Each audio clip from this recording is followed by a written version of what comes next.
at the invitation of the Foreign Minister of Pakistan. He held in-depth meetings with Foreign Minister Jalil Abbas Jilani and met with Prime Minister Anwarul Haq Kakar and the Chief of Army Staff. This was an important visit where the two sides reaffirmed their long-term commitment to bilateral relations. The two sides underlined the imperative for collective and collaborative approaches to confront terrorism, which is a common challenge to both Pakistan and Iran. We agreed to further strengthen institutional mechanisms on security cooperation and to immediately appoint liaison officers in Turbat and Zahedan. It was also agreed to expand initiatives for economic and development cooperation, including through early operationalizations of the joint border markets. Another significant understanding was the establishment of a joint coordination mechanism at the level of foreign ministers to oversee and steer progress on common agenda for prosperity and development. Last week, Foreign Secretary Muhammad Cyrus Sajjad Qazi shared credible evidence linking Indian agents to extraterritorial and extrajudicial killings of two Pakistani nationals on foreign soil. These cases have exposed the increasing sophistication and brazenness of Indian-sponsored terrorist acts inside Pakistan, with striking similarities with the pattern observed in other countries, including Canada and the United States. India's assassination of Pakistani nationals on Pakistani soil is a clear violation of Pakistan's sovereignty and a breach of the UN Charter. It is critical to bring to justice the perpetrators, facilitators, financiers, and sponsors of these extrajudicial and extraterritorial killings. The Indian network of extrajudicial and extraterritorial killings is now a global phenomenon that needs coordinated international response.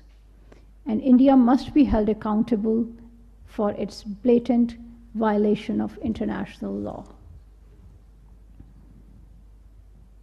As part of its proactive diplomacy and deepening engagement with small island developing countries, Pakistan has formally established diplomatic relations with Saint Kitts and Nevis in the Caribbean and the Marshall Islands in the Pacific.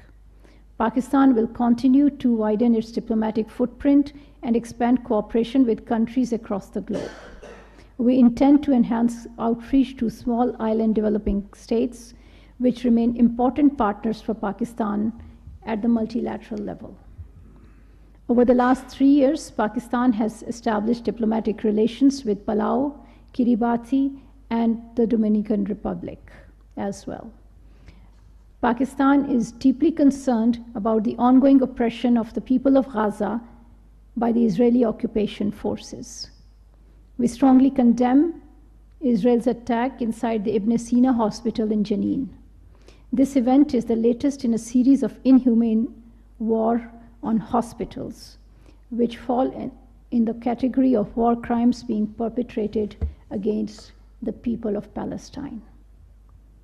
These ongoing atrocities go against the spirit of the provisional measures decided by the International Court of Justice to protect the people of Gaza.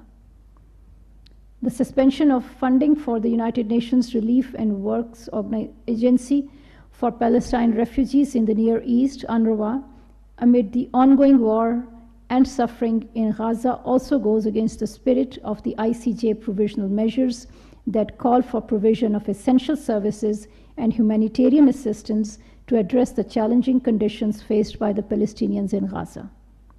We urge reconsideration of the decision to suspend funding of UNRWA, which has a crucial role in protecting and supporting the Palestinian people.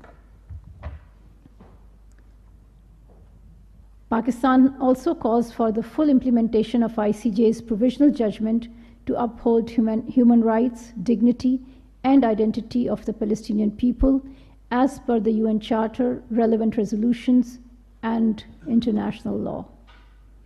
The implementation of these provisional measures requires an immediate and unconditional ceasefire to bring about an end to the suffering faced by the people of Gaza.